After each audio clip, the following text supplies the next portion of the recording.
kita mulai Zoom interaktif atau Google Meet interaktif pada pagi hari ini. Bismillahirrahmanirrahim. Assalamualaikum warahmatullahi wabarakatuh. Alhamdulillahi rabbil alamin. Wal 'aqibatu lil muttaqin fala 'udwana illa 'alal zalimin.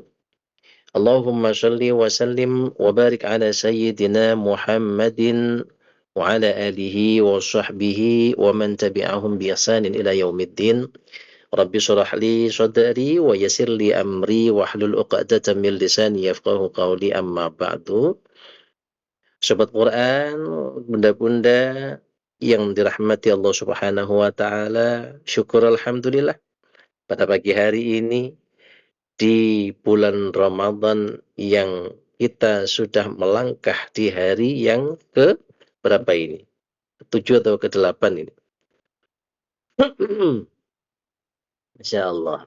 Tidak terasa ya, hari demi hari berganti di bulan Ramadan. Kita kemarin sudah amalan kita mendapatkan 7 amalan ya. Dan hari ini masuk ke hari ke-8 seperti yang kita sampaikan di awal dulu, bahwa setiap sepekan sekali kita akan mengadakan interaktif online seperti ini ya, untuk menguatkan hati dan juga untuk menjalin silaturahmi kepada seluruh para pecinta Al-Quran dan pengamal Al-Quran ya. Insya Allah ketika kita berkumpul dalam sebuah majelis dengan niatan kita semuanya saling mencintai karena Al-Quran, maka nanti di akhirat ya, Allah membangkitkan setiap orang yang di akhirat nanti berada di alam barzakh sebelumnya, dibangkitkan, itu nanti dikumpulkan bersama golongan orang-orang yang dicintai waktu di dunia. Al-mar'a ma'a man ahabbah. Ya.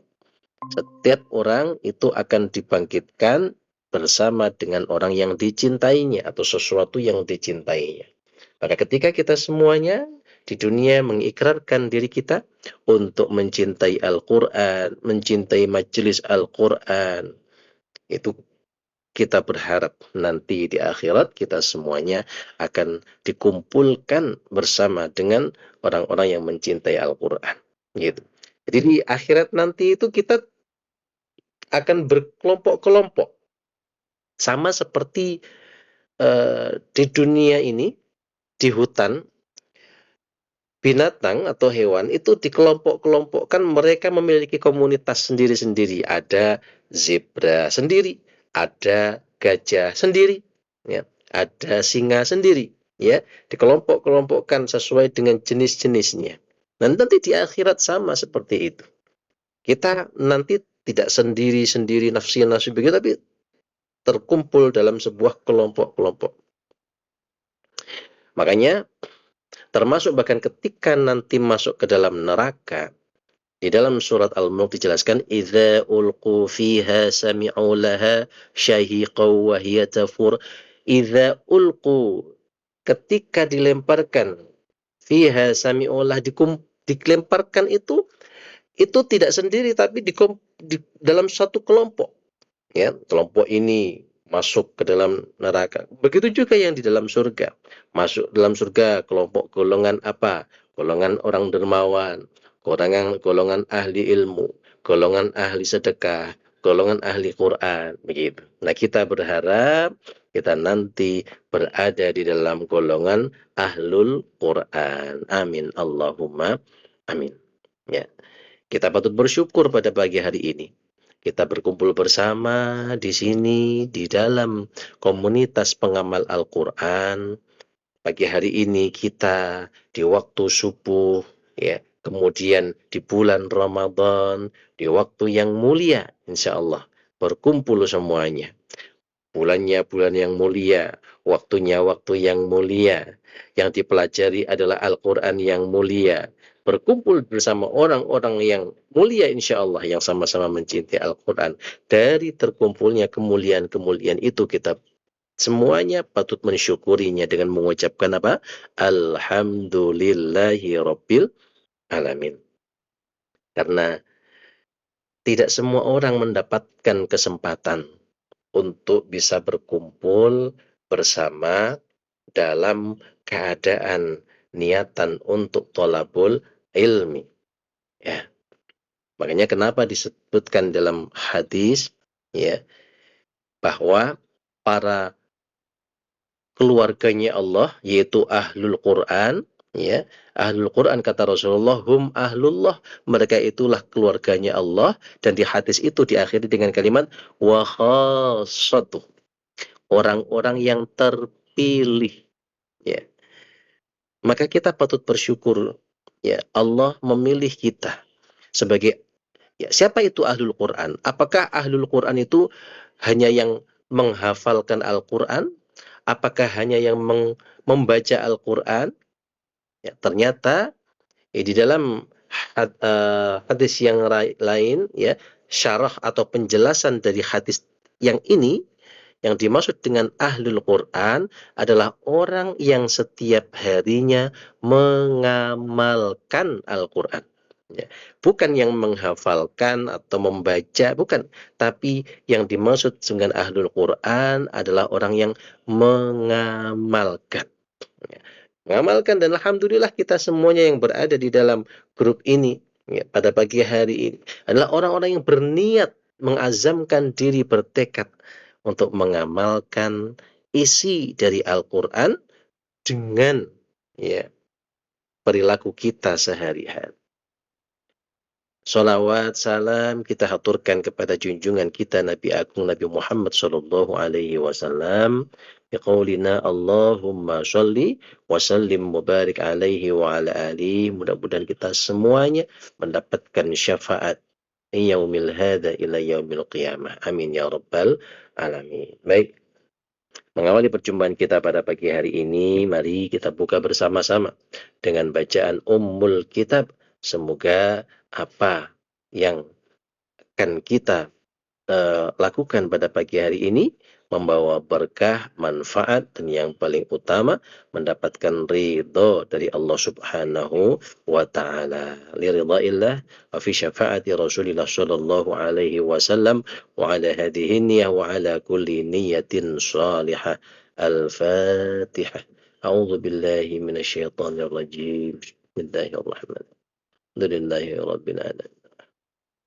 إياك نعبد وإياك نستعين اهدنا الصراط المستقيم صراط الذين أنعمت غير المغضوب ولا الضالين. Ya, baik.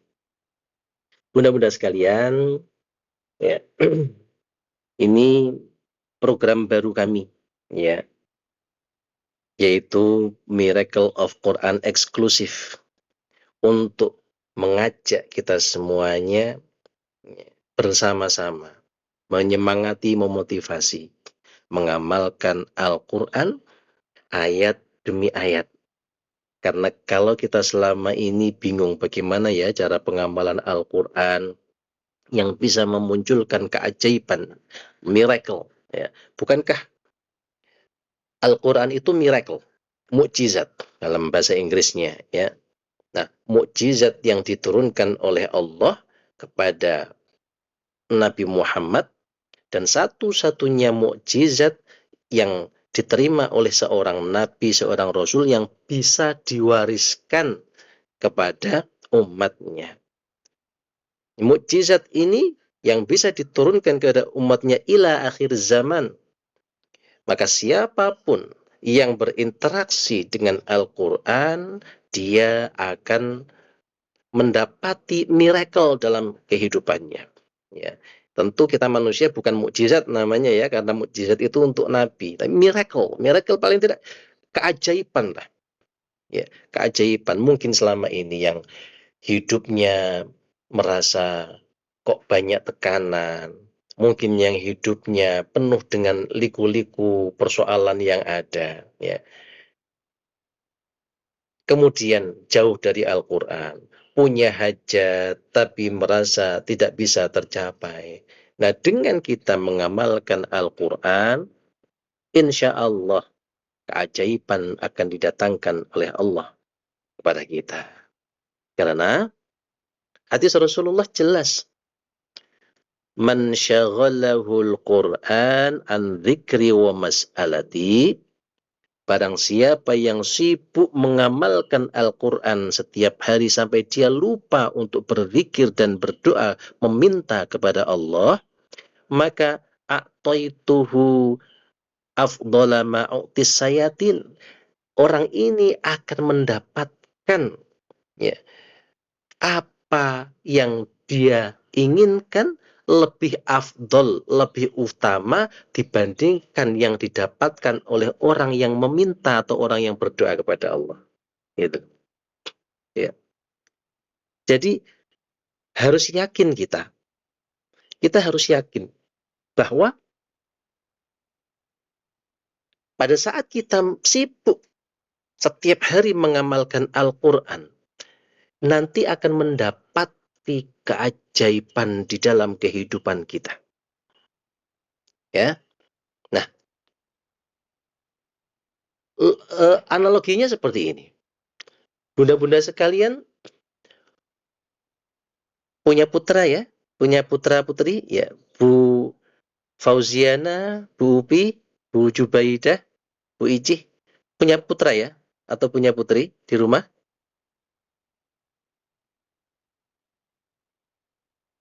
Oh, Masya Allah. Bu Fauziana, putri semuanya. Masya Allah, Alhamdulillah. Bu Upi punya putra? Bu Jubaidah? Masya Allah, tiga juga sama seperti Bu Fauziana. Bu Upi, Bu Icih punya? Nah, sekarang kita bayangkan putra atau putri kita, ya, ketika masa-masa dia remaja begitu, sekolah, gitu, dia sibuk dengan aktivitas sekolahnya, ya, tanpa harus kita beritahu dia mau belajar.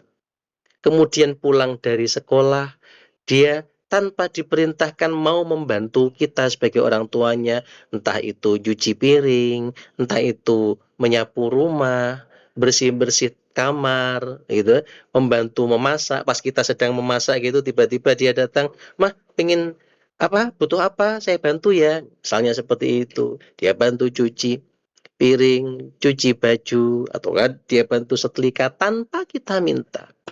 Kemudian dia juga tidak pernah minta sama sekali kepada kita.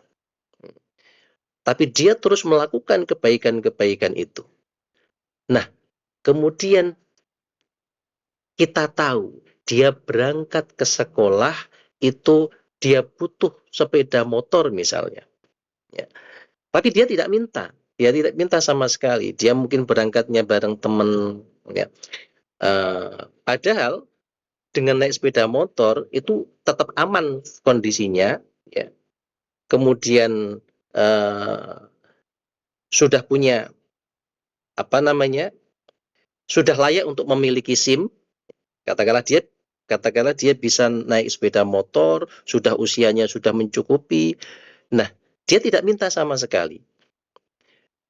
Dan kita sebagai orang tua punya uang untuk beli motor, punya uang untuk mencarikan SIM. Pertanyaannya, kalau anak kita tadi yang kita lihat sebenarnya dia membutuhkan sepeda motor dan dia layak mendapatkannya, tapi dia tidak minta sama sekali, dia sibuk dengan melakukan kebaikan-kebaikan di rumah maupun di sekolahnya atau di kuliahnya begitu. Pertanyaannya, kita sebagai orang tua ingin membelikan atau tidak?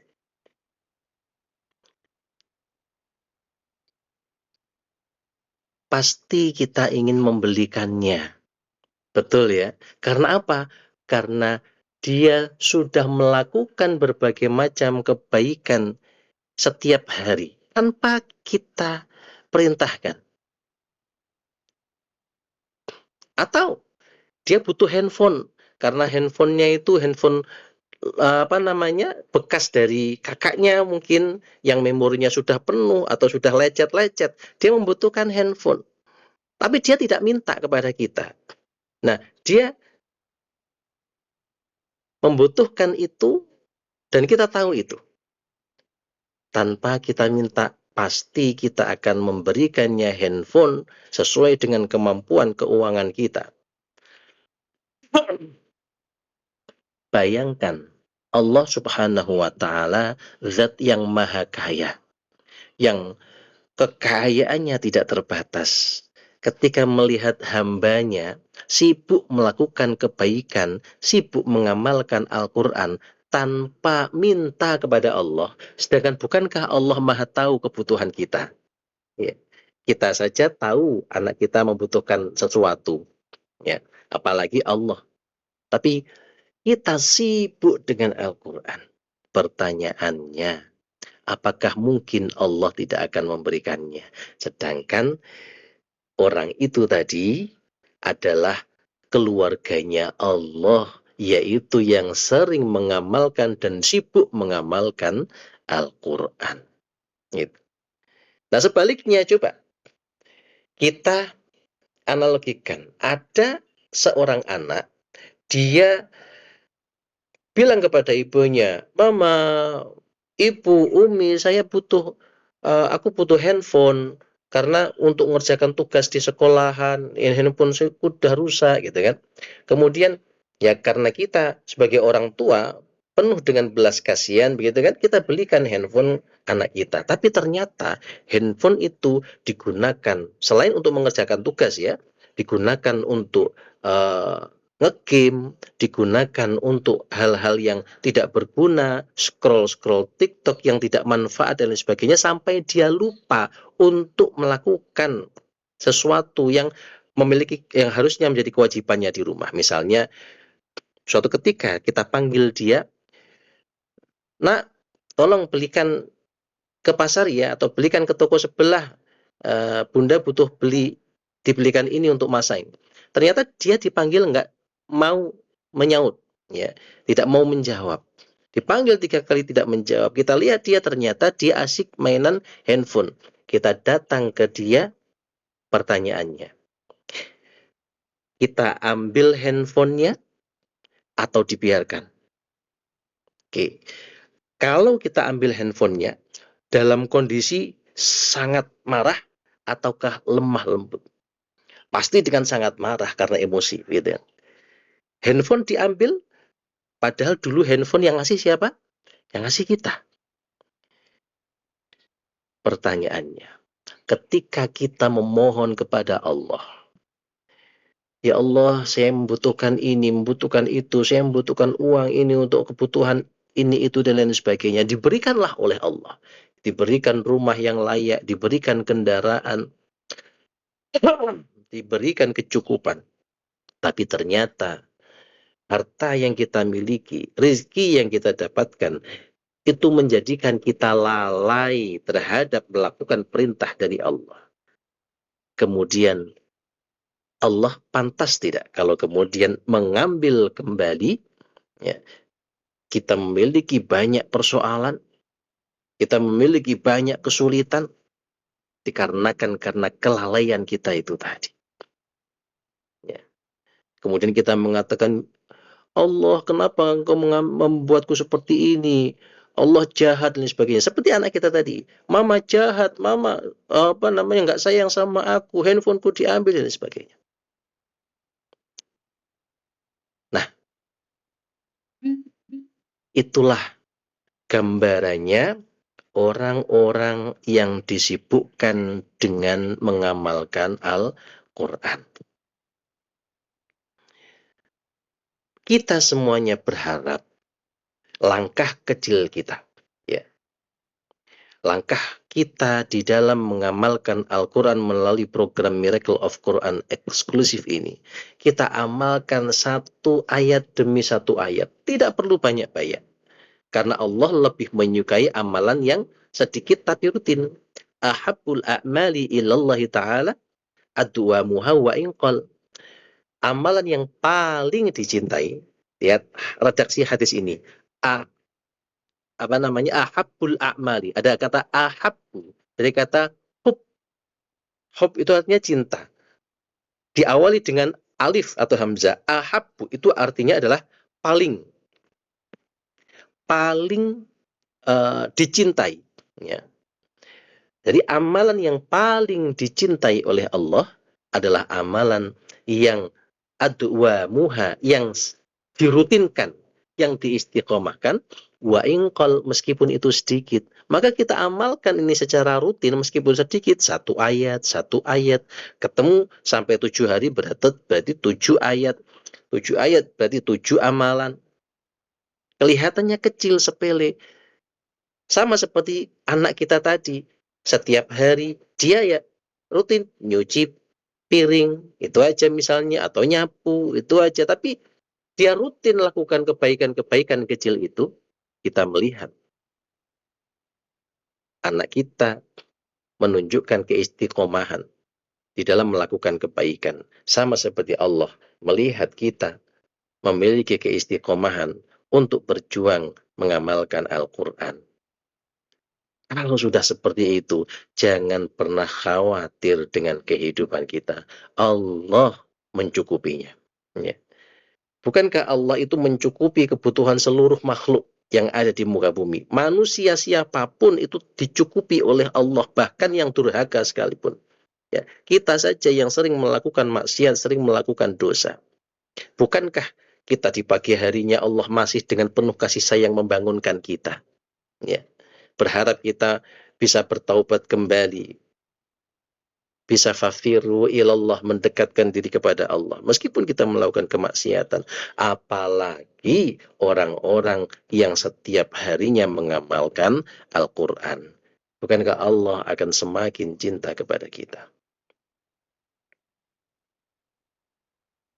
Ah, mari yuk syukuri. Pertama, syukuri. Kita oleh Allah diberikan kesempatan untuk mengamalkan Al-Quran, dengan harapan kita semuanya menjadi bagian dari keluarganya Allah Subhanahu wa Ta'ala. Kita berusaha menjadi the living Quran, Quran yang berjalan. Sebagaimana Rasulullah Shallallahu Alaihi Wasallam, akhlaknya setiap harinya adalah Al-Quran. Ya. Di hari pertama Allah sudah langsung memberikan, ya, petunjuk kepada kita untuk mengamalkan satu hal yang luar biasa. Apa itu? Yakini bahwa Allah selalu bersama dengan kita. Innallaha ma'ana. Allah bersama dengan kita. Kalau kalimatnya ini dilengkapkan, la tahzan innallaha ma'ana. Jangan pernah bersedih. Jangan pernah takut, kecewa, sedih atas semua takdir yang saat ini kita hadapi. Bukankah persoalan itu adalah sesuatu yang memang harus dihadapi oleh setiap manusia yang hidup di dunia? Ya. Manusia itu tidak pernah lepas dari persoalan. Ya. Dia akan terus masuk dari persoalan satu ke persoalan lainnya. Dari masalah satu ke masalah lainnya. Bahkan solusi dari sebuah permasalahan tadi itu adalah sumber masalah baru. Contoh, ada orang punya persoalan berupa apa? Sudah menikah lama, 10 tahun tidak dikaruniai anak. Itu kan persoalan kan? Dia hajatnya pengen punya anak. Nah pertanyaannya, ketika nanti dia sudah oleh Allah diberikan dikaruniai anak, apakah masalah selesai? Muncul masalah baru kan?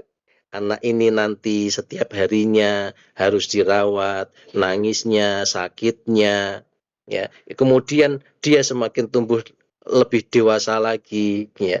Mulai dia coret-coret, ya. Itu masalah baru kan muncul. Ya.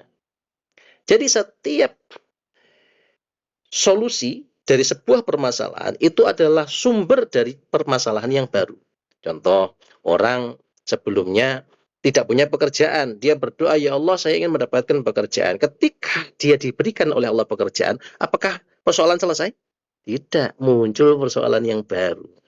Ya, pekerjaannya kemudian menyita pikirannya, dia stres misalnya karena pekerjaannya dan lain sebagainya. Kenapa seseorang itu kemudian akhirnya khawatir, takut, cemas, sedih dengan apa yang terjadi saat ini? Kenapa dia sedih? Karena dia sibuk memikirkan permasalahannya, dia lupa bahwa setiap takdir yang dihadapinya itu adalah berasal dari Allah Subhanahu wa Ta'ala.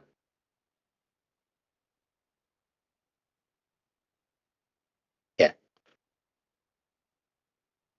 maka di ayat pertama, di hari pertama Allah mengatakan, Innallaha ma'ana. Allah bersama dengan kita. Setiap saat, setiap waktu, selalu sadari. Ketika kita merasakan muncul persoalan, misalnya kita sedang di tempat kerja, atau kita sedang di jalan, muncul sebuah persoalan, langsung katakan, Bismillah, Allah bersamaku. Dengan begitu, kita meyakini Allah akan membantu kita. Karena setiap persoalan yang datang kepada diri kita, itu hakikatnya adalah pemberian dari zat yang maha cinta, yang maha mencintai kita. Ya. Sayyidina Ali ditanya, wahai Sayyidina Ali, lebih bagus mana orang yang mendapatkan nikmat kemudian bersyukur, dibandingkan dengan orang yang mendapatkan ujian dia bersabar? Ternyata jawabannya, keduanya memiliki keutamaan yang sama. Orang yang mendapatkan nikmat, dia kemudian bersyukur. Orang yang mendapatkan ujian, kemudian dia bersabar, dia memiliki derajat yang sama. Karena itu, ketika kita sedang menghadapi ujian, katakan pada diri kita, Allah bersamaku. Ya. Itu dari situ kemudian kita amalkan setiap harinya, kita rutinkan. Ya, kalau selama ini ketika ada persoalan, kita kemudian menjadi galau, menjadi gelisah, menjadi khawatir gitu ya, langsung katakan Bismillah, Allah bersamaku. Ya Allah, aku ingin menjadi pengamal Al-Quran. Aku ingin menjadi keluargamu. Bimbing aku ya Allah. Engkau bersamaku. Gitu ya. Hari yang kedua, Allah memberikan kepada kita arahan, petunjuk. Untuk apa? Setiap malamnya kita berdoa kepada Allah, memohon hajat, ya, di hadapan Allah Subhanahu wa Ta'ala, dan berharap satu-satunya yang bisa menolong kita adalah Allah. Dari situ kita ambil pelajaran, jangan pernah berharap kepada manusia. Bahkan kepada suami sendiri pun jangan. Kepada pasangan sendiri, kepada anak, jangan berharap. Misalnya, aku ingin punya anak yang soleh, punya anak yang soleha. Kenapa anakku sudah aku nasihati, sudah aku bimbing, sudah aku tegur, tapi tetap dia belum bisa dan sebagainya. Kita tugasnya adalah hanya menasehati. Masalah hidayah itu adalah hak prerogatif Allah. Jangan berharap anak kita menjadi sesuatu yang kita ingin menjadi harapkan. Kalau itu terjadi, kecewa kita. Bahkan kepada suami sekalipun, ya, jangan pernah berharap suami saya kok begini ya. Saya ingin suami supaya lebih perhatian, suami saya itu lebih dermawan, lebih ini kepada saya dan lain sebagainya. Allah lah yang menggenggam hati, maka kita berdoanya kepada Allah. Jangan pernah berharap kepada manusia, tapi haraplah hanya kepada Allah. Makanya di situ surat Al-Insyirah ayat 8 diulangi lagi di kemarin hari ke-7. Hari kedua dan hari ke-7 itu yang muncul sama Al-Insyirah. Kita diminta untuk berdoa, berharap kepada Allah. Ya.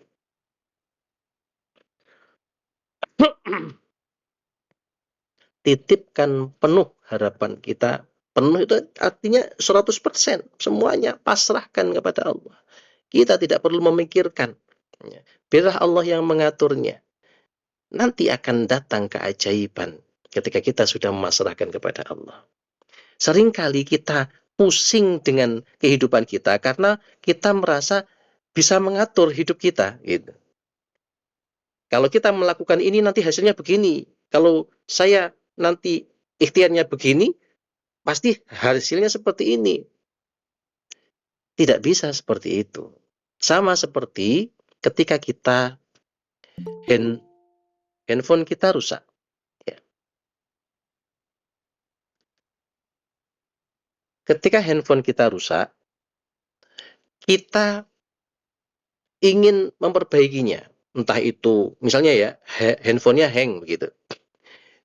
Kita mulai pencet-pencet bagian pengaturan, kemudian misalnya dengan cara menghapus memori yang ada supaya lebih ringan. Ternyata masih hang juga, pusing kita. Ini dari tadi kok hang terus.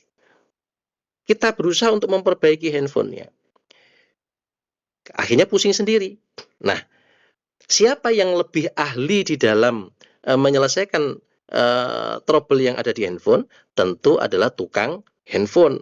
Kita datang ke counter atau tukang reparasi servis handphone, Mas, ini tolong dibetulkan handphone saya pasrahkan kepada Mas tukang ini yang bisa menservis, gitu. Saya ambil kapan, Mas? Oh, diambil besok ya, Bu ya. Besok beres ini. Nah, kita sudah tidak mikir lagi tentang menyelesaikan persoalan handphone, tapi sudah diselesaikan oleh yang ahlinya. Besoknya kita datang, kita ambil, beres handphonenya, sudah bisa lancar lagi. Apakah ketika handphone kita tinggalkan ke tukang servis, kemudian kita sibuk setiap saat japri tukang servisnya tadi, gimana Mas, gimana, sudah jadi belum? Sudah dikasih tahu, padahal besok Bu, jam sekian selesainya. Tapi orang yang tenang, ya, adalah ketika yang sudah menyerahkan handphonenya kepada tukang servis, kemudian kita pasrahkan kepada tukang servis itu karena kita yakin dia ahlinya. Nah, kita seringkali sibuk memikirkan, mensolusikan kehidupan kita. Coba kita serahkan kepada Allah, pasrahkan sepenuhnya. Biarkan Allah yang mengaturnya. Dan yakinlah setiap segala sesuatu yang dipasrahkan. Tawakkaltu 'ala Allah, la haula wa la quwwata illa billah. Tawakal itu dari kata apa kan? Dari apa, kata apa? Wakil. Tawakal wakil. Kita wakilkan. Ya, kita kuasakan. Kita membuat surat kuasa biar Allah yang mengaturnya. Gitu kan? Maka setelah itu hati kita akan tenang. Jangan lagi mikir-mikir yang sesuatu yang sudah dipasrahkan kepada Allah. Karena kita menyadari la haula, tidak ada daya, wala quwwata, tidak ada kekuatan yang aku miliki illa billah, kecuali itu datangnya dari Allah Subhanahu wa taala. Gitu. Di hari yang kedua. Di hari yang ketiga, kita oleh Allah diperintahkan untuk memperbaiki hubungan hablum minallah dan hablum minan nas. Coba dirasakan masing-masing, kira-kira hablum minallah selama ini yang kurang maksimal apa? Ya, itu coba diperbaiki. Misalnya, mungkin tadarusnya kurang maksimal. Coba diperbaiki itu. Kemudian misalnya, ya, zikirnya kurang, hablum minallahnya. Ya. Atau misalnya sholatnya biasanya molor waktunya. Coba di awal waktu. Yang sudah di awal waktu mungkin belum sering jamaah, coba ditambahkan kemampuannya untuk jamaah. Hablum minallahnya. Ya. Cukup satu amalan saja. Ya. Tidak perlu banyak-banyak. Kan kita melatih diri untuk melakukan amalan yang kecil tapi rutin. Begitu juga hablum minan nasnya. Tidak perlu berusaha siapapun kemudian untuk kita perbaiki hubungan, enggak, satu saja. Siapa? Misalnya selama ini hubungan dengan orang tua kurang baik atau kurang komunikasi, jarang komunikasi, kita perbaiki. Mungkin hubungan dengan anak, kita sering marah-marah dengan anak, coba kita perbaiki. Ya. Mungkin dengan suami selama ini uh, kurang taat kepada suami atau sering uh, apa namanya menggunakan kata-kata yang tidak enak kepada suami, mungkin perbaiki satu saja. Yang mana itu tadi? Satu.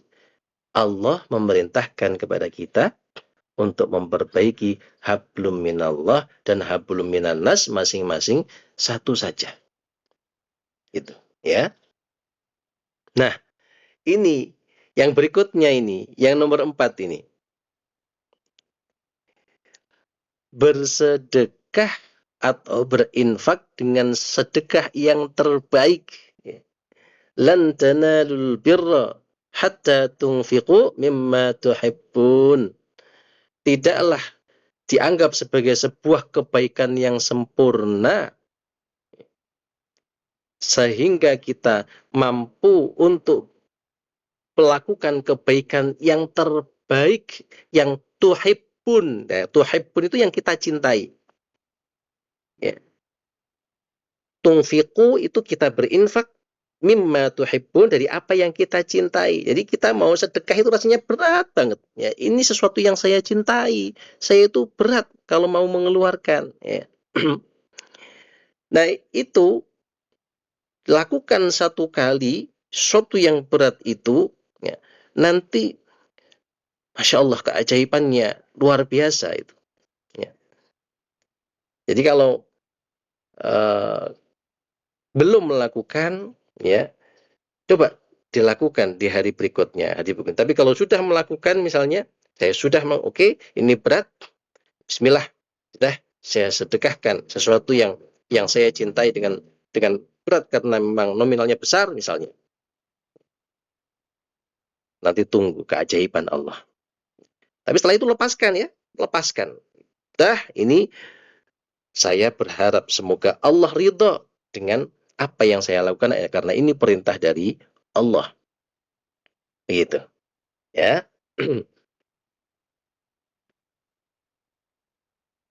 Kemudian yang hari kelima, ya. Hari kelima, nah, kita diminta oleh Allah untuk berdoa dengan lemah lembut dan yakin. Nah, di sini, ya. Kuncinya adalah di yakin. Seringkali kita berdoa kemudian kita yakin masa bisa sih, masa bisa sih. Nah, begitu, ya. Nah, ini kita harus yakin, betul-betul yakin. Karena Allah itu tergantung dari prasangka hambanya. Ya. Ketika kita berprasangka baik, makanya istilahnya adalah berprasangka baik di atas rata-rata. Jadi sudah kita betul-betul merasakan bahwa Allah itu maha baik. Allah itu akan selalu mengabulkan permintaan. Bukankah doa yang dipanjatkan oleh orang yang beriman itu semuanya dikabulkan oleh Allah? Tidak ada satupun doa yang tidak dikabulkan, kecuali doa itu adalah doa memanjatkan keburukan untuk orang lain. Itu ditolak oleh Allah. Jadi yang ditolak oleh Allah itulah doa orang yang apa namanya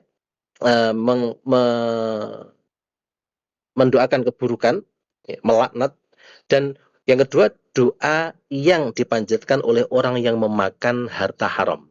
Nah, jadi kita harus meneliti nih, makanan yang masuk ke mulut kita ini makanan yang halal apa haram? Halal dari segi zatnya maupun halal dari segi cara mencarinya, cara mendapatkannya. Selain dua itu, doa semuanya dikabulkan oleh Allah. Tapi Ustadz, saya sampai sekarang kok nyatanya nggak dikabul-kabulkan. Pengkabulan doa Allah itu ada beberapa hal. Yang pertama memang langsung dikabulkan, yang kedua ditunda dulu sampai kemudian kita pantas untuk mendapatkannya. Yang ketiga, digantikan oleh Allah dengan sesuatu yang lebih baik lagi yang kita tidak paham itu, ya. Tapi Allah lebih paham tentang diri kita. Yang keempat, nanti diberikan di akhirat dengan balasan yang jauh lebih banyak. Semuanya dikabulkan oleh Allah. Tidak ada doa yang tidak dikabulkan. Ya. Kita sering kan mendengarkan analogi uh, anak kita yang masih umur 5 tahun begitu, dia minta kepada kita pisau, kita beri pisau enggak? Enggak kan? Karena apa?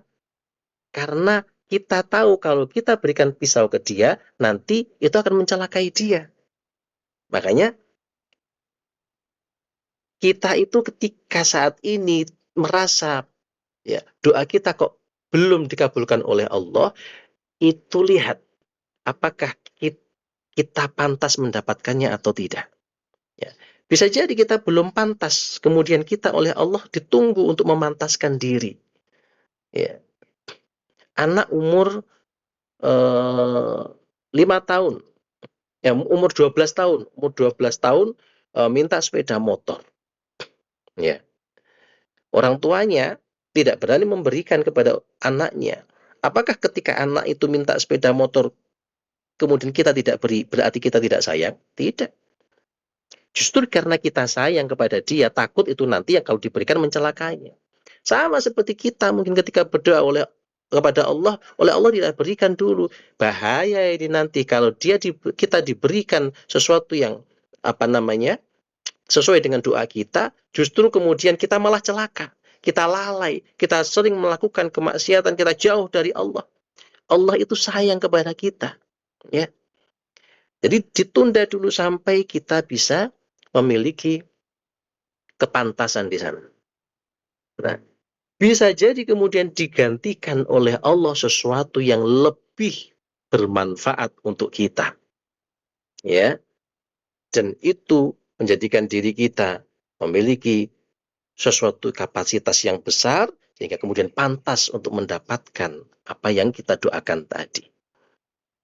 Dan kalau merasa semuanya belum dikabulkan, yakinlah Allah pasti akan menggantikannya di akhir. Ini pernah ada sebuah kisah. Ada seorang waliullah, ya, itu beliau memiliki hajat untuk dipenuhi di dunia, ya. Jadi ada hajat, beliau membutuhkan rezeki harta sejumlah sekian, gitu kan, untuk kebutuhan kehidupannya. Tapi oleh Allah belum dikasih. Dia termasuk orang yang kekurangan beliau. Kemudian suatu malam beliau tidur bermimpi. Beliau bermimpi dibawa oleh Allah di surga. Di surga yang begitu indah, mendapati istana yang sangat megah. Batu temboknya itu terbuat dari emas. Ya. Sangat indah, sangat besar. Beliau berkeliling, berjalan, begitu ya, masuk ke dalam istana.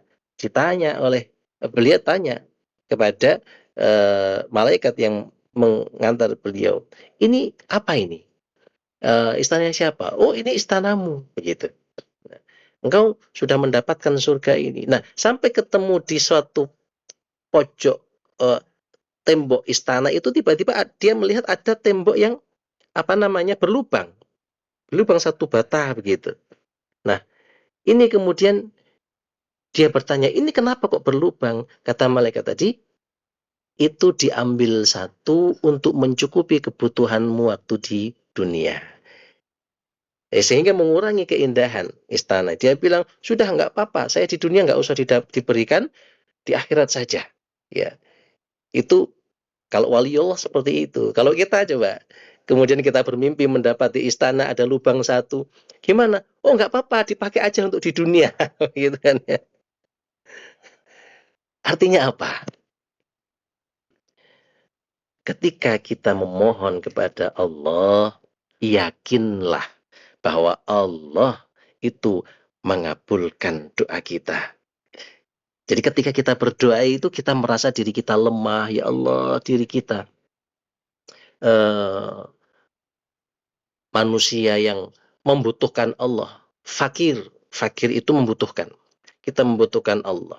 Kita menjadi orang yang tidak sombong karena merasa diri kita adalah manusia yang sangat lemah dan Allah zat yang sangat berkuasa. Gitu. Ya. Nah, di hari yang ke-6 kemarin sama ternyata. Sama seperti ya di hari yang ke berapa? Hari yang keempat ternyata ya. Amalannya sama tapi ayatnya berbeda. Di hari yang ke-6 itu kita diminta oleh Allah untuk menepis rasa takut kehilangan dan kemudian untuk bersedekah dengan apa yang kita cintai untuk mendapatkan balasan yang terbaik di sisi Allah Subhanahu wa taala. Begitu. Biasanya amalan yang berulang seperti ini, yang tadi sudah kemudian sudah muncul, tiba-tiba muncul lagi, itu biasanya itu karena kita mungkin belum mengamalkan amalan yang kemarin, gitu. Ya, maka yakinlah, sahabat Quran semuanya, bunda-bunda sekalian, keajaiban akan datang di dalam kehidupan kita ketika kita melakukan amalan Al-Quran dalam kehidupan kita. Ya.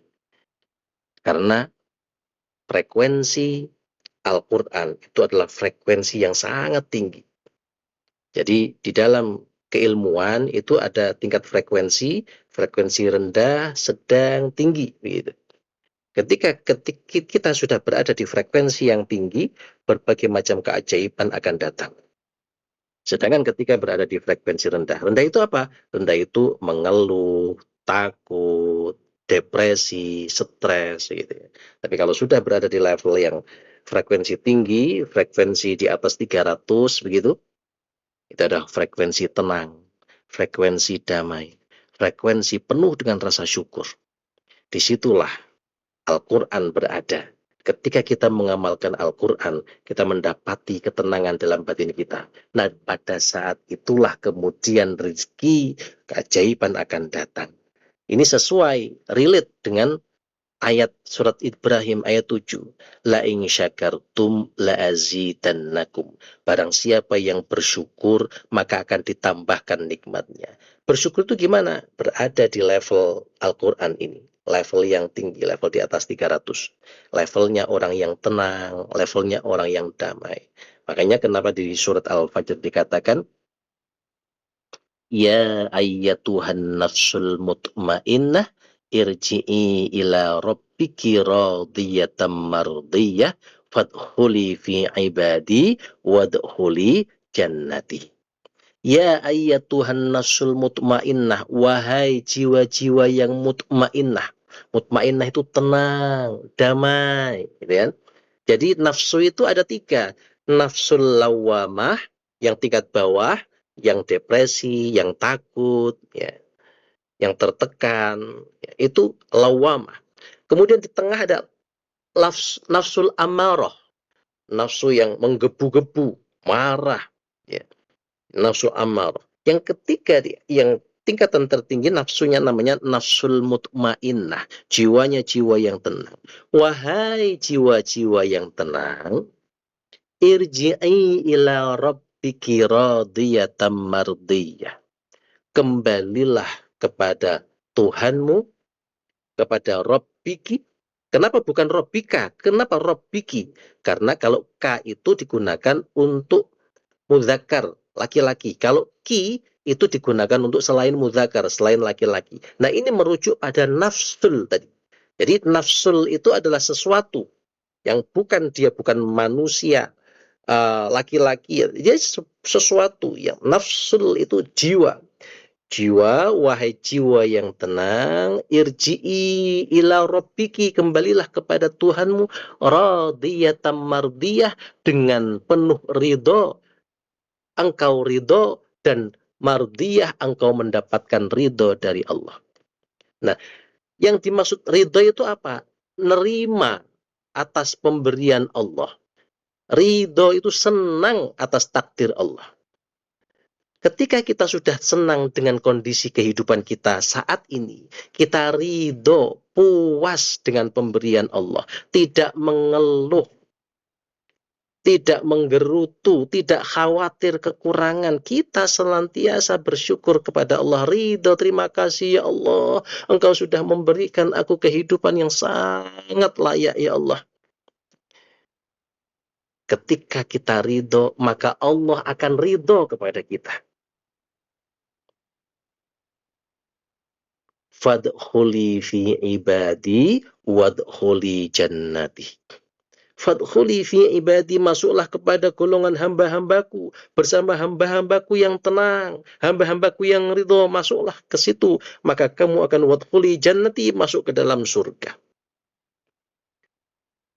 Kita rasakan hati kita selama ini bagaimana? Seringkah kita gelisah? Seringkah kita merasa khawatir dengan kehidupan kita, dengan masa depan kita? Ataukah kita tenang saja karena ada Allah? Bismillah, Allah bersamaku. Allah sudah mengatur ini dengan begitu sempurnanya. Allah sudah memberikan kesehatan, nikmat luar biasa. Bersyukur di level tertinggi, di frekuensi di atas 300. Maka pada saat itulah, ya, di ayat tadi, ya ayyatuhan nasul mutmainnah, wahai jiwa-jiwa yang tenang, bisa juga kita maknai, wahai jiwa-jiwa yang ingin tenang. Wahai jiwa-jiwa yang ingin tenang, irji'i ila rabbiki, maka datanglah kepada Tuhanmu. Tuhanmu ini menyampaikan wahyu berupa apa? Al-Quran, maka datanglah kepada Al-Quran. Amalkan Al-Quran untuk mendapatkan radiyatan mardiyah, keridhaan dalam kehidupanmu.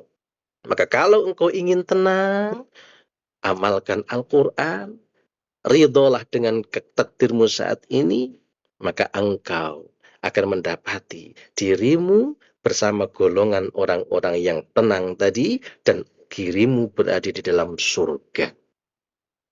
Jadi surga itu tidak menunggu di akhirat, di dunia sudah mendapatkan surga. Berupa apa? Ketenangan. Bukankah ketika kita di dalam surga nanti Allah mengatakan, salamun qaulam mir rabbir rahim.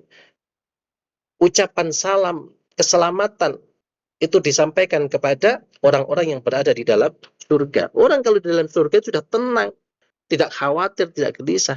Nah, orang yang di dunianya dia mendapati hatinya tenang, tidak khawatir, tidak gelisah, merasa bahwa Allah ada di dekatnya, itulah dia yang sudah mendapatkan surga dunia. Nah, kalau sudah mendapati surga dunia, sudah, itu keajaiban bagi diri kita. Apapun permasalahan yang ada, itu adalah hal yang terbaik untuk diri kita dari Allah Subhanahu wa Ta'ala, Zat yang Maha mencintai kita. Mudah-mudahan bisa dipahami dan menjadikan diri kita berubah kesadarannya. Mulai hari ini kita merasa diri kita tenang karena Allah bersama kita. Dan kita memang orang yang lemah, akan tetapi ada Allah Zat yang Maha Kuat, Maha Kuasa, yang senantiasa mendampingi kita, Sang Ahlul Quran, untuk menyelesaikan setiap permasalahan. Maka ketika ada persoalan datang, kita tidak mengatakan, persoalanku besar. Tidak. Tapi kita mengatakan, wahai persoalan, aku punya Zat yang Maha Besar. Begitu. Bagaimana? Mudah-mudahan kajian kita pada pagi hari ini merubah mindset kita semuanya. Hidup di dunia yang hanya sementara ini. Untuk mendapatkan surga, yuk di akhirat mendapatkan surga, di dunia kita ciptakan surga itu. Dengan apa? Menjadikan diri kita abd dan syakuro, hamba yang pandai dalam bersyukur. Bagaimana? Bu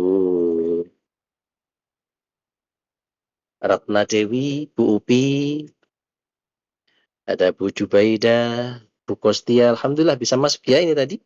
Bu Ici, Bu Meriani masih bisa mendengar suara saya ya? Mungkin ada yang bisa menceritakan ya, selama 7 hari di bulan Ramadan ini apa yang dirasakan? Ada yang berbagi kesan mungkin?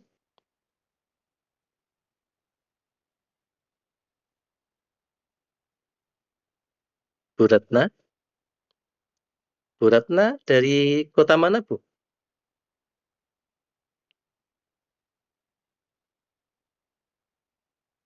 Waalaikumsalam warahmatullahi wabarakatuh. Alhamdulillah, Masya Allah, dari Bogor.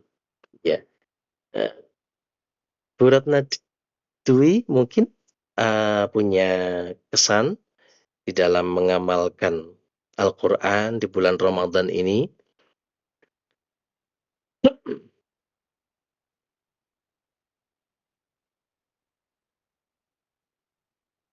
Masya Allah. Masya Allah. Baik. Mudah-mudahan perasaannya menjadi jauh lebih tenang, Bu ya, ketika kita berdekatan dengan Al-Quran.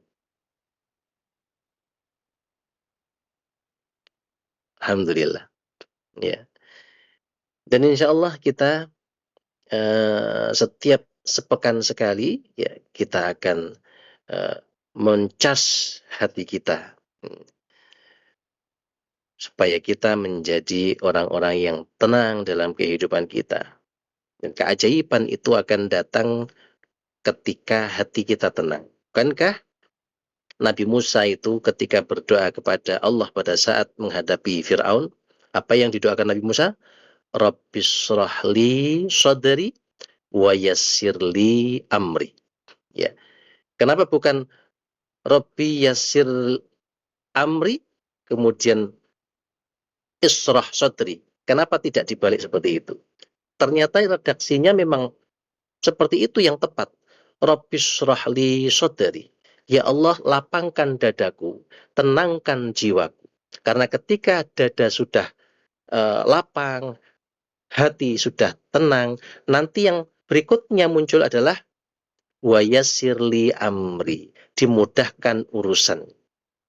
Kalau kita ingin dimudahkan urusan apapun dalam kehidupan kita, hati kita tenang terlebih dahulu.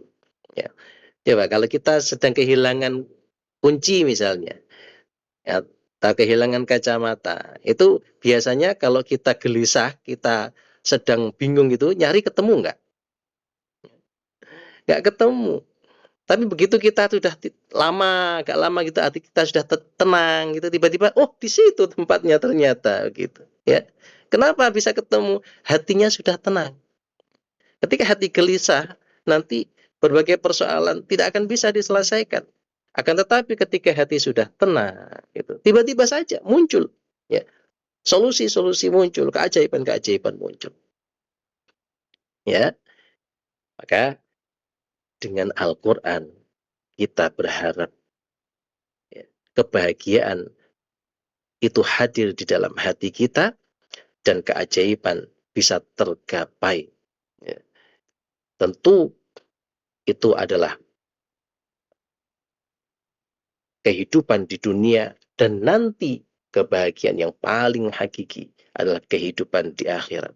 Kita berharap Al-Quran yang kita bersamai waktu di dunia, nanti di akhirat ganti Al-Quran itu yang membersamai kita. Amin. Allahumma amin.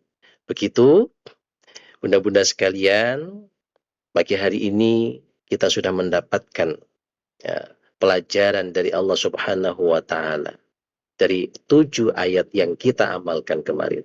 Semoga Allah memberikan keistiqomahan kepada kita. Amin ya Rabbal Alamin. Baik, sebelum kita akhiri, mungkin ada pertanyaan dari bunda-bunda sekalian. Silakan.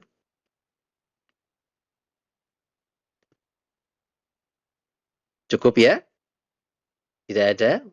Ya. Mudah-mudahan bunda-bunda sekalian, kita semuanya di hari yang berikutnya, hari ke-8 sampai hari terakhir di bulan Ramadan, kita bisa menjalankan ibadah dengan sebaik-baiknya, kita diberikan oleh Allah kesehatan, kesehatan yang penuh dengan barokah, ya, rezeki yang melimpah dan penuh barokah, ya, untuk memberikan manfaat sebanyak-banyaknya. Amin, Allahumma amin. Ya, dari saya cukup sekian.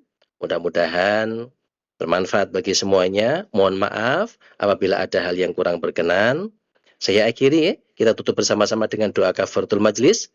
Subhanakallahumma wa bihamdika asyhadu an la ilaha illa anta astaghfiruka wa atubu ilaik. Assalamualaikum warahmatullahi wabarakatuh.